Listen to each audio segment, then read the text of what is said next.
My name is Mia. I'm 22. And this is the story of how I made my own parents think I'd disappeared. It started on an ordinary Tuesday night, the kind where you drag yourself home after class, dreaming of nothing but instant noodles and silence. I swiped my key card, pushed open the door to my tiny off-campus place, and froze. The lights were on. The TV was playing some random news channel I never watched. And there, sitting comfortably on my couch like they paid the rent, were my parents, shoes off, snacks on my coffee table, my spare key glinting on the counter. Surprise. My mom chirped like this was some cute sitcom moment. My dad just lifted a hand in a lazy wave as if catching her daughter off guard in her own locked apartment was normal. My heart slammed against my ribs. How did you even get in here? I demanded, my voice sharper than I intended. My mom held up the key. You gave this to us when you moved in, remember? It's not breaking in. We're family. That sentence hit me harder than any slammed door. Because this wasn't the first time. The clean dishes that I never washed. The mysteriously folded laundry. The groceries that appeared in my fridge when I knew I hadn't gone shopping. Every time I thought I was alone, they had already been here, walking through my space, judging my life, rearranging my things. This time, though, something in me snapped. I smiled, sat down across from them. I let my mom ramble about helping and my dad joke about how lucky I was. And while they talked, I stared at that key on the counter and felt a different kind of plan clicking into place. If they believed family meant they could cross any boundary, what would happen if their little girl simply vanished from the place they kept invading? Have you ever realized in one sudden moment that the people who love you most might also be the ones suffocating you? Keep watching because by the end of the story, you'll see exactly how I moved out without telling them, made them think I was gone, and forced them to finally understand what it means to lose control. The night they hijacked my couch, I didn't scream. I didn't throw them out. I played the role they expected. You could have texted, I said, pretending to be mildly annoyed instead of on the verge of exploding. My mom, Laura, laughed it off. If I texted, it wouldn't be a surprise. Besides, look at this place, Mia. You needed me. She gestured at my half-folded laundry, the empty ramen cups, the textbooks spread across the table. My dad chuckled like it was all a joke. Your mom worries. You know how she gets. I knew exactly how she got. I'd known since I was 10 years old, and she installed a tracking app on my first phone for safety. Since 13 when she read my journal by accident and grounded me for writing about a boy she didn't like. Since 15 when she stood outside the bathroom door because I'd locked it for more than 5 minutes and she thought I'd passed out. And since 16 when my dad had his heart attack and never came home. That was the day Laura's worry mutated into something else. An obsession with control disguised as care. As I watched her now, rearranging my spice rack like she owned the kitchen, I was hit with a memory. Standing in our old house, my dad's shoes still by the door while she grabbed my shoulders so hard it hurt. I already lost him, she whispered back then, eyes wild. I am not losing you too. At 16, I believed her. At 22, I realized what that promise had cost me. You can't keep doing this, I said quietly, dragging myself back to the present. Doing what? She turned, dish towel in hand, genuinely confused. Helping? Being your mom? Showing up? Letting yourself in? Going through my stuff. My voice shook, but not from fear, from anger I'd been swallowing for years. This is my apartment, Mom, not your second home. She stiffened. We pay for half your rent. We bought your furniture. We have a right to make sure you're safe. There it was, the contract I never signed, but somehow owed. Money for control, support for access, a right. You think you have a right to my front door, my bed, my life, just because you helped me? My dad shifted uncomfortably. Let's all calm down. Your mom's just worried. You don't call. You don't answer sometimes. How are we supposed to know you're okay? You ask, I shot back. You respect my answer. You wait until I invite you. My mom's eyes glossed over, and for a second I saw her panic peek through. You stopped calling after you moved out, she said, her voice cracking. You used to tell me everything. Now I find out you dropped a class from your advisor, not from you. Do you know what that feels like? Like you're slipping away, and I'm the only one trying to hold on. That should have made me feel guilty. Instead, it made me furious. Maybe I'm slipping away because you've had your hands around my throat for years, I blurted. The room went silent. My dad stared at the floor. My mom's face crumpled. I'm just trying to keep you safe, she whispered. After Dad died, you didn't just keep me safe. I cut in. You turned me into your emotional support animal, your project, your proof that you hadn't failed at everything. Her lips parted like I'd slapped her. I had never said that out loud. Not once. That's not fair, she said weakly. Is it fair to track every step I take? To go through my messages when I leave my laptop open? To show up at my dorm at midnight because I didn't reply for 2 hours? I pressed. Is it fair that I'm 22 and I still jump whenever my phone buzzes because I'm afraid it's you demanding proof that I'm alive? My dad finally spoke. Mia, that's enough. No, I said, surprising myself. It's not enough. It's 6 years too late. I watched my mom sink onto the couch she'd claimed as hers, eyes darting around like she was searching for something solid to hold on to. For the first time, I saw it clearly. She wasn't just overprotective. She was terrified. Terrified people she loved would vanish without warning like my dad did. And in her terror, she'd built a prison. One with nice curtains and homemade meals, but a prison all the same. Here's the question that started burning in my brain that night. When does love stop being love and start becoming surveillance? And more brutally, if the warden is crying while she locks the door, does that make the cell any less real? I didn't know the answers yet. I just knew one thing. Talking wouldn't fix this. She didn't believe my words, so I decided to show her what it actually felt like when I was gone. I didn't come up with the revenge plan in one dramatic moment. It grew quietly, like mold in the corners of my mind. A week after Couch Invasion Day, I was at a coffee shop with my best friend Olivia. She listened to me rant, eyes wide, stirring her drink so hard the ice rattled. She has a key? Olivia hissed. To your actual apartment? Yep. She just lets herself in, cleans, rearranges, sometimes leaves casseroles in the fridge like a guilt bomb. That's not cute. That's creepy, Olivia said flatly. You don't live in a sitcom. You live in a horror movie with good lighting. I laughed, but it came out strained. What am I supposed to do? Ask for the key back and start World War III? Olivia looked at me for a long moment. You don't ask, she said slowly. You make the key useless. I frowned. What do you mean? She leaned closer. Move somewhere they don't know about. Change your locks. Don't tell them. Let them show up to your old place and realize they have no idea where you are. The image hit me like a punch. My mom standing in my empty apartment, key in hand, staring at bare walls and empty shelves. No bed, no clothes, no daughter. For a second, I actually felt bad for her. Then I remembered her, it's not breaking in. We're family line, and the guilt twisted into something darker. Is that too much? I asked, still half laughing, half testing the idea out loud. Too much for who? Olivia shot back. For the woman who thought she had the right to walk into your shower if you didn't answer the door fast enough? She wasn't wrong. Still, this wasn't a prank. This was psychological warfare. She'll panic, I murmured. She'll think something happened to me. You know what she thinks now? Olivia countered. That she owns you. That there is zero consequence to her ignoring your boundaries. Maybe she needs to feel for once what it's like when you're not there on command.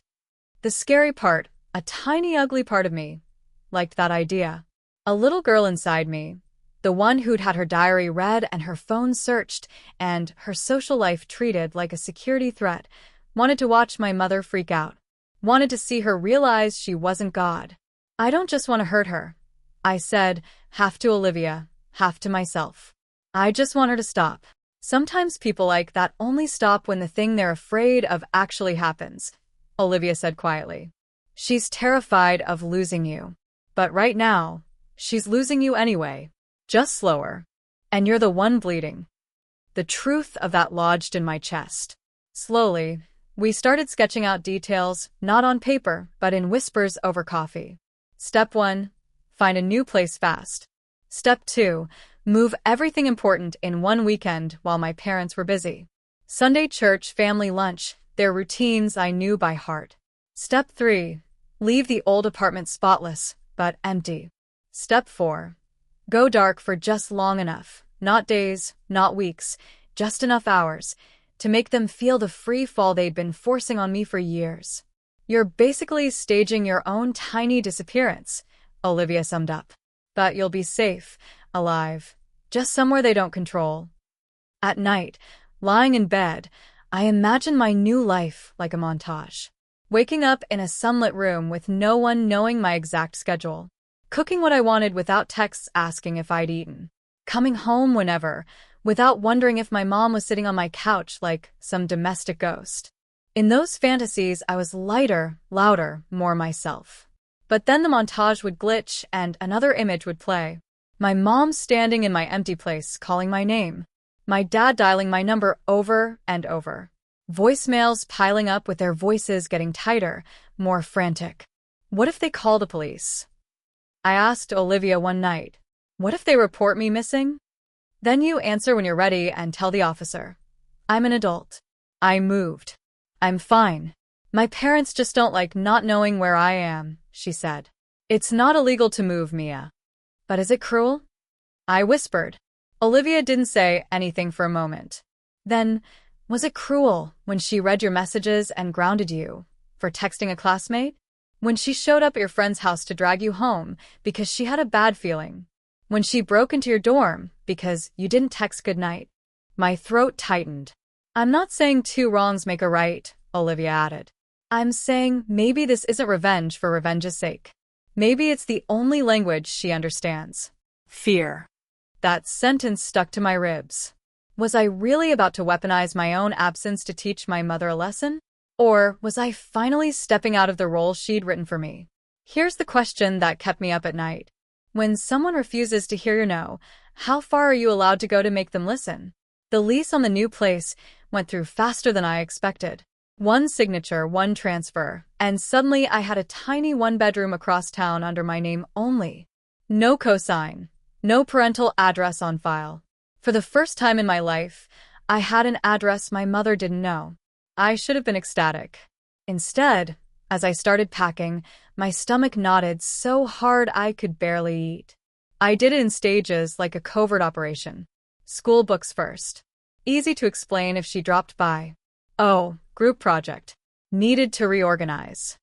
Then off-season clothes, vacuum-sealed and hidden in suitcases under my bed. Toiletries bought in duplicates, so my bathroom looked untouched, even as I slowly relocated my real stuff. At night, I wrote in my notes app like a secret diary. Day 3 of Operation Disappear. Took half my closet. Mom texted, send me a selfie. I miss your face. Didn't reply for 2 hours. She sent 3 more messages and a sad face gif. Felt like a monster. Then remembered, she once showed up to my workplace to surprise me and made my manager think I was in trouble. The more I packed, the more the lies multiplied. Can't talk, Mom. Studying. I was at IKEA choosing dishes she'd never touch. Phone died. Sorry. It hadn't. I'd turned it off for the first time in years just to see what silence felt like. Each ignored call added a brick to the wall I was building between us. And every brick had 2 sides. My freedom on one, her fear on the other. One night, she called 5 times in an hour. I watched my phone light up from across the room, feeling my pulse spike with every vibration. Olivia, sitting on my floor amid half-filled boxes, grabbed my wrist. Don't, she said when I moved to pick it up. If you answer every time she panics, you're training her to panic. She's my mom, I whispered. She thinks if I don't answer, I'm dead. You're not responsible for her trauma, Olivia said firmly. You were 16 when your dad died. She was the adult. She chose to cope by gripping you until you couldn't breathe. That's on her. I sank onto the mattress, burying my face in my hands. It feels like I'm punishing a scared person, I said. Like I'm kicking a dog that already got hit by a car. Olivia's voice softened. Or maybe you're grabbing a leash out of her hand before she drags you into traffic with her. I hated how much sense that made. A few days before moving day, my mom's messages shifted tone. Less casual check-ins, more raw anxiety. You've been distant lately. Are you mad at me? Please answer. I had a nightmare about you. I drove past your building today. Your blinds were closed. Are you okay? She drove past my building just to look up at my windows to make sure the shape of my life still matched the one in her head. Something in me snapped again. Not into anger this time, but into cold determination. If I told her about the move, she'd turn it into a negotiation. She'd cry, promise to change, beg for the new address, demand a spare key just in case. And I knew myself. I would cave. I'd hand her the key, like I always had. First to my phone, then to my location, then to my future. So, I did the only thing that made sense to the part of me that was tired of being watched. I made a rule. For 72 hours, my life would belong only to me. No updates, no location sharing, no explanations. 72 hours for her to feel what I'd felt for 6 years. Uncertainty. That night, I typed and deleted a dozen messages. Hey mom, I'm moving, but I'm safe. Delete. I love you, but I need space, so please don't freak out. Delete. If you break into my place again after this, I'm changing my number. Delete. In the end, I sent nothing. I plugged in my phone, flipped it face down, and whispered to the dark. Just 3 days. You can hate me for 3 days if it buys me the rest of my life. Here's the question that burrowed into my chest as I fell asleep. Is it still revenge if the person you're hurting is the one who taught you that fear is the only language that gets results? The day before I moved, my life looked normal from the outside. I went to class. I laughed at my friends' dumb jokes. I submitted an assignment 5 minutes before the deadline like always. But underneath the routine, everything buzzed with a strange electric tension. My phone was a war zone of unread messages. Mom, good morning, sweetheart. Did you sleep okay? Call me when you wake up. 2 hours later. You usually answer by now. Is everything all right? Then, I had a bad feeling last night. Please tell me you're okay.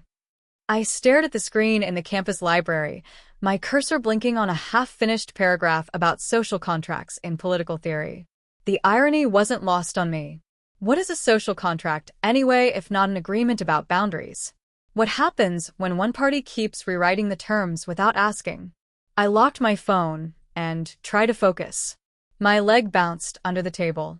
Across from me, Olivia slid a sticky note onto my laptop. 24 hours until freedom. I snorted despite myself.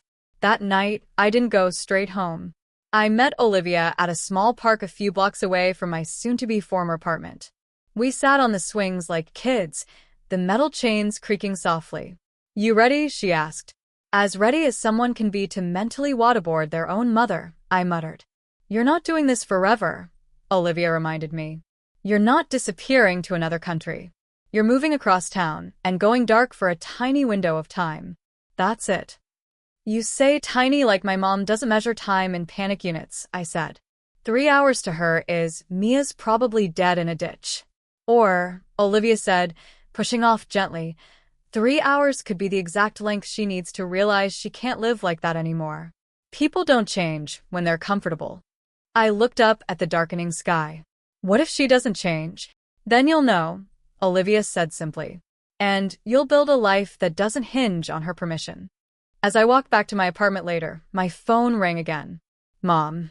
I watched it buzz in my hand, then hit decline for the first time in my life on purpose. Immediately, a text. Why aren't you answering? Are you with someone? Are you safe? The familiar cocktail of guilt and anger flooded me. I could picture her pacing the living room, clutching her phone, replaying every worst-case scenario she'd ever seen on the news. For years, I'd rushed in to soothe her, to prove I was still breathing. Tonight, I didn't. I sent one message. I'm fine. Busy. Talk later. It wasn't a lie exactly, just incomplete. Her reply came seconds later. Busy with what? Are you eating? Are you alone? I can bring you dinner. I didn't answer. I put my phone on Do Not Disturb and started labeling my boxes instead. Kitchen. Books. Things that are actually mine. With every piece of tape I dragged across cardboard, I felt something shift inside me. I wasn't just moving apartments. I was relocating the center of my life from their world to mine. I crawled into bed surrounded by stacks of boxes, my room half stripped, and stared at the ceiling. My mind played two movies at once. In one, my mother barged into my apartment tomorrow, found it empty, and collapsed, sobbing, phone slipping from her hand. In the other, she got the message. Really got it. She realized that her fear had consequences, that her daughter wasn't an emotional support animal or a device she could refresh. And in that version, she called me, not to demand, not to interrogate, but to ask, how can I love you without caging you? Which of those movies would play out? I didn't know. But I knew this. If I kept living the way I was, there would only ever be one story. Hers. So, here's the question I'll throw at you. The same one I asked myself over and over that night. If your freedom meant letting your mother feel for a few hours the terror she's been feeding you for years, would you do it, or would you keep sacrificing yourself on the altar of her comfort? Moving day was a blur of sweat, adrenaline, and carefully timed lies. I woke up before sunrise, heart pounding, and sent my mom a message I drafted the night before. Super busy today. Big group project. Might be MIA for a while. Love you. MIA, missing in action. The irony made my chest ache. Olivia arrived with her beat-up car and a trunk full of borrowed moving blankets. No going back now, she said, handing me a coffee. You sure about the 72 hours? I'm sure about the first 12, I said. We'll see about the rest. We moved like criminals. Fast, efficient, no lingering. Boxes down the stairs, into the car, across town, up another flight, back and forth, like we were shuttling pieces of my old life into witness protection. By noon, my old apartment was almost empty. Just a mattress, a folding chair, and a few decoy items left behind to keep up appearances from the hallway. A stray mug, a throw blanket, an old poster still on the wall. My phone buzzed all morning, vibrating on the counter like a trapped insect. Mom, good luck on your project. Send me a pic of your study group. An hour later, haven't heard from you. Did your phone die? Then, Mia, please respond. I didn't. Every time I considered it, I pictured her hand on my doorknob twisting without knocking. Her voice floating down the hallway. It's me. Open up. As if that sentence was a skeleton key that unlocked any lock, any boundary. By late afternoon, everything that mattered was in the new apartment. It wasn't much. Some furniture, too many books, a few boxes of memories I hadn't had time to process, but it was mine. No spare key in my parents' drawer. No address saved in their GPS. I stood in the middle of my new living room, sweaty and exhausted, and felt something I hadn't felt in years. The absence of an invisible gaze. How does it feel? Olivia asked, dropping onto the couch. I looked around. Quiet, I said. In a good way, and also terrifying. My phone buzzed again. This time it wasn't a text. It was a call, but not from my mom. Unknown number. I hesitated, then answered. Hello. Is this Mia Collins? A man's voice asked. Yes, this is Officer Ramirez with the LAPD. Your parents came into the station. They're very worried. They reported you missing. My brain short-circuited. Missing? I repeated. Sir, I'm not missing. I moved apartments today. I'm fine. Olivia's eyes widened when she saw my face drain of color. Your parents said they went to your address, the officer continued. Your door was unlocked. The place looked abandoned. They couldn't reach you for several hours. Given your age, we have to take their concerns seriously. I closed my eyes. Of course, they'd gone. Of course, they'd used the key one last time. I pictured them opening the door to find nothing. No bed, no clothes, no daughter, just the ghost of the life they thought they controlled. A part of me wanted to feel triumphant. Instead, I just felt tired. I appreciate you checking, I said carefully. But I'm an adult. I chose to move, and I chose not to tell them, because I needed space. I'm safe. I'm not in danger. I just don't want them having access to my home anymore. There was a pause on the line. That's your right, the officer said finally. Would you be willing to call them? They're pretty shaken up. I stared at the ceiling. This was it.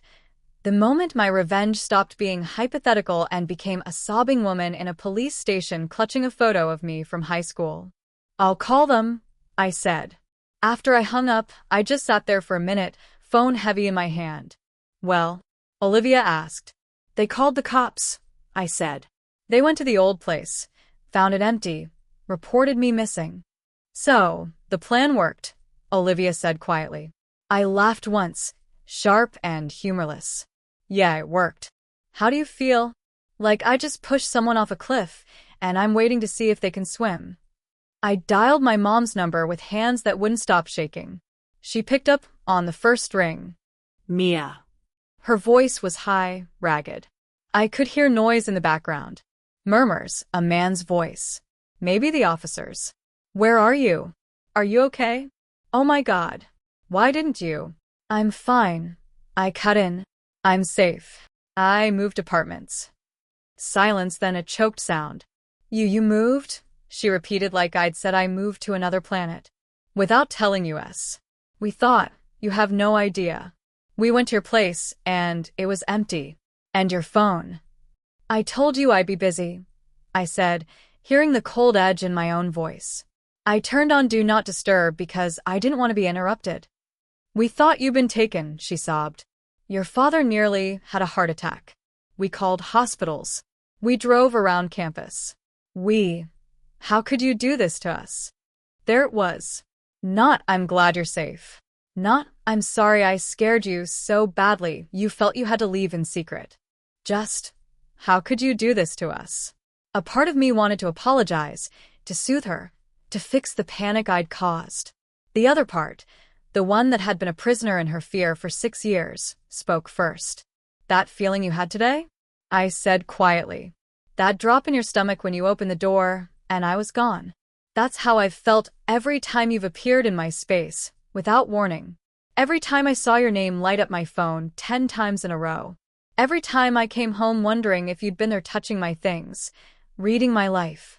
You've been doing this to me for years. That's not the same. She shot back, voice sharp through her tears. I was protecting you. You disappeared. I moved, I corrected. I didn't vanish. I didn't die. I didn't get kidnapped. I did something every adult has the right to do. I chose where I live and who has access to it. You reported me missing because for once you weren't in control. There was a strangled sound on the other end. Then my dad's voice came on, low and strained. Mia, he said, we were terrified. You have to see that. I do, I said. I see it very clearly. I also see that your terror has been my prison. And today, for 12 hours, you sat inside that same prison. How did it feel? He didn't answer. In the background, my mom was crying, repeating my name like a prayer or a curse. The officer must have been there, too, because I heard him say gently, Ma'am, she's safe. She's an adult. You can't force her to share her address. The words hit my mom like a physical blow.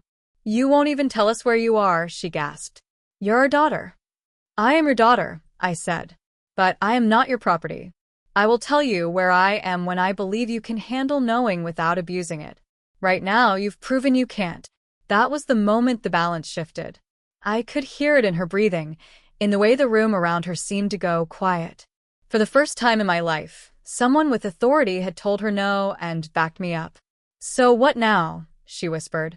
You just disappear from our lives. No, I said softly. I'm asking you to meet me somewhere else. Neutral ground. Tomorrow we talk. We set new rules. If you can't accept them, then yeah, I'll disappear from your house, from your doorstep, from your doormat, but not from the world. I won't let your fear eat my life just because it already ate yours. You sound so cold, she said. When did you get so hard? The day I realized you'd rather know what I'm doing every second than know who I actually am, I replied. Tomorrow, 3 p.m. The cafe by the station. If you want to see me, be there. If not, then I guess today was a preview. I hung up before she could answer. My hand shook, but my voice hadn't. That scared me almost more than her panic. Here's the question that echoed in my head as I stared out at the unfamiliar view from my new window. When you finally flip the power dynamic with someone who's controlled you for years, is the surge of satisfaction you feel proof that you've become cruel or proof that you were never allowed to feel safe before? The next day, I walked into the cafe by the station half expecting they wouldn't show. Half hoping even if they didn't come it would hurt, but it would also be simple. I could build my life without having to renegotiate the terms of our relationship. No drama, just distance. But they were there. My dad sat stiffly at a corner table, hands wrapped around a coffee he wasn't drinking. My mom sat beside him, eyes red-rimmed, fingers twisting a napkin into shreds. For a second, seeing her like that, I almost turned around. Then she looked up, and our eyes met. Something passed between us. Not the usual bolt of guilt and submission, but something quieter. Recognition, maybe, that we were both about to step into a version of ourselves we hadn't met yet. I sat down across from them. No hugs, no small talk, just 3 people and a table between us that felt a lot like a border. "You look tired," my dad said finally. "So do you," I replied. My mom let out a shaky laugh that wasn't really a laugh at all. "We didn't sleep," she admitted. "I kept seeing your empty room. I kept thinking, this is it. This is my punishment for every time I've called you too much. For every time I've shown up without asking." "It's not punishment," I said. "It's a consequence." She flinched at the word. "Do you hate me that much?" "If I hated you, I would have changed my number and never called back," I said. "I don't hate you. I love you. That's the problem." She stared at me, eyes filling again. "Then why didn't you just tell me?" "Because every time I've tried to set a boundary, you turned it into a crisis," I said. "If I said, 'Please don't call after midnight,' you'd stay up panicking until 11:59 and then blow up my phone at 12:01. If I said, 'Please don't come by unannounced,' you'd show up with groceries crying about how you couldn't help it. You trained me to believe that your feelings mattered more than my limits. Yesterday was the first time I chose my limits over your fear." She opened her mouth, then closed it. My dad cleared his throat. "What do you want from us?" he asked. "Exactly. No guessing, no tests." I took a breath. This was the part that mattered.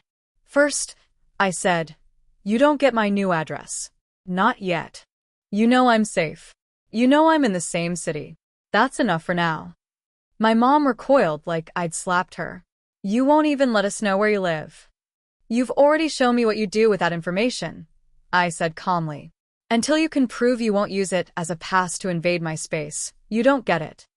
"How are we supposed to visit?" she demanded. "You don't," I said. "Not uninvited. If I want to see you, I'll come to you. Or we'll meet somewhere public like this. If someday I decide you're ready to step into my home without treating it like yours, I'll give you the address then. And even then, there will be rules." She stared at me like she didn't recognize her own daughter. Maybe she didn't. Maybe she'd only ever known the version of me that folded under her tears. Second, I continued before I could lose my nerve. "No more constant check-ins. You can text me once a day. I will respond when I can. If I don't answer for a few hours, that does not mean I'm dead. It means I'm living my life. If you can't handle that, that's something you need to work on. With a therapist, not with my call log." My mom's face crumpled, but my dad nodded slowly. "That seems reasonable," he said. "Laura." She turned on him. "Reasonable?" She disappeared. "She moved," he corrected quietly. "And the officer was right. She had every right." He looked at me. I didn't realize how bad it had gotten. I let it happen. That's on me. That admission startled me more than anything else. For years, he'd been the buffer, the good cop, the one who told me, "That's just how your mom is." Hearing him say he'd failed me, something in my chest unclenched. "Third," I said softer now, "I need you to understand something, Mom. Your fear is yours. It was born the day Dad died. And I'm sorry you had to carry that alone, but you don't get to drop it on me every time your brain plays a worst-case scenario. I will not be your living alarm system anymore. If you wake up with a bad feeling, you can journal. You can call a hotline. You can scream into a pillow. But you cannot demand that I soothe you on command. She stared at me, tears finally spilling over. Do you have any idea what it's like to hold your husband's hand 1 minute and plan his funeral the next? She whispered. To answer a phone call and have your entire life split into before and after. My throat burned. Yes, I said. I was there, too. I lost him, too. But somehow only one of us got permission to fall apart. You turned me into your reason to keep breathing. And then you decided the only way to keep me was to never let me out of your sight. That's not love. That's fear dressed up as love. For the first time, she didn't argue. She just cried. Not loud, manipulative sobs, the kind I'd seen when she wanted something, but small broken sounds that made my own eyes sting. So, what do I do? She finally choked out. Just stop caring? No, I said. Care differently. Care enough to let me walk home without tracking the route. Care enough to believe me when I say I'm okay. Care enough to risk your own anxiety so I don't have to live inside it. We sat there in silence for a long time. People came and went around us. Cups clinked, milk steamed. Life went on. Eventually, my dad spoke. We'll try, he said. I can't promise it'll be perfect. I know your mom will slip. I probably will too. But I hear you. And if we mess up, you have my permission to hang up the phone, to walk out the door, to protect yourself. I won't call that disrespect ever again. My mom wiped her face with the shredded napkin. I don't know how to be the kind of mother you're asking for, she admitted. All I know is how to hold on. I never learned how to let go without feeling like I'm throwing you away. Then maybe we both have stuff to learn, I said quietly. You have to learn to loosen your grip. I have to learn to stop mistaking your fear for my responsibility. We can try, or we can keep doing what we've been doing and watch each other rot. I don't want to lose you, she whispered. You already almost did, I said. Yesterday in that empty apartment, that was the closest I've ever come to cutting you off for good. I don't want that either. That's why I'm here. She looked at me for a long time, something new flickering in her eyes. Not submission, not victory, something like acceptance, or at least the first shaky step toward it. Okay, she said finally. I'll look for a therapist. I'll try not to break into your life anymore. A weak smile tugged at my mouth. And I'll try not to stage any more fake disappearances, I said. Deal. We shook on it. It was awkward and a little absurd, but it was also real, a contract this time actually spoken aloud. Months have passed since that day. My parents still don't have my address. Sometimes my mom slips, sends 3 texts in a row, calls twice in an hour.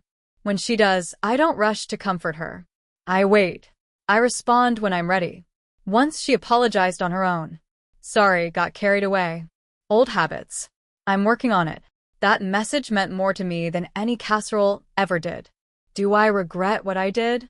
Sometimes when I remember the sound of her voice at the police station, cracked and wild, part of me flinches. I didn't just draw a boundary. I detonated a wake-up call that left collateral damage. But then I look around my apartment. My keys on my table. My mess exactly where I left it. My phone blessedly silent when I choose. And I know this. Without that explosion, nothing would have changed. My mom had to feel what it was like to not know where I was. To understand that her worst nightmare wasn't me being gone. It was me being gone on my own terms. So, here's my final question for you. The one I still ask myself on the quiet nights. Have you found a balance between freedom and love? Or are you still letting someone else's fears script your life? And if you haven't, how far would you go to make them finally, truly let you go?